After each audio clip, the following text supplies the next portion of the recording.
রাহুল গান্ধী বিহারের নির্বাচনে গিয়ে উনি হঠাৎ মৎস্যজীবীদের ভালোবেসে একটি পুকুরের মধ্যে ঝাঁপ মেরেছিলেন। অর্থাৎ রাহুল গান্ধী তার দলটাকে পুকুরের মধ্যে ঢুকিয়ে দিয়েছেন। মমতা বন্দ্যোপাধ্যায়ের হৃদয় বড়, আমাদের মতো উনি ছোট মনের মানুষ নন। উনি কবি, উনি নাট্যপ্রেমী, উনি চিত্রকার, উনি সুরকার, উনি বিকেলে ভোরের ফুল ফুটিয়ে দিতে পারেন। উনি স্বয়ং জগন্নাথ দেবকে একদম ওই সমুদ্র থেকে টেনে এনে আমাদের এখানে দীঘার সমুদ্র তীরে বসিয়ে দিতে পারেন।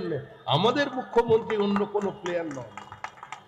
গান্ধীজির প্রতিশ্রুতি উদ্বাস্তু মানুষদের, ছিন্নমূল মানুষদের, নিজ ভূমে পরবাসী হয়ে যাবে মানুষদের, তাদের যে ভারতবর্ষের নাগরিকত্বের অধিকার, এই অধিকার কোনোদিন কংগ্রেস দেয়নি।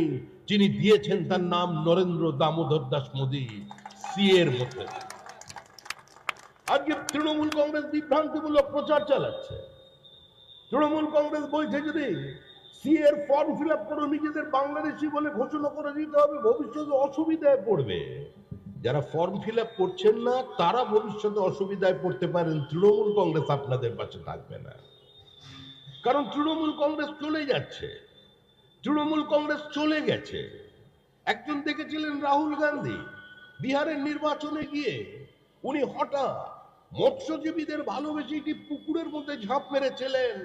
অর্থাৎ রাহুল গান্ধী তার দলটাকে পুকুরের মধ্যে ঢুকিয়ে দিয়েছেন।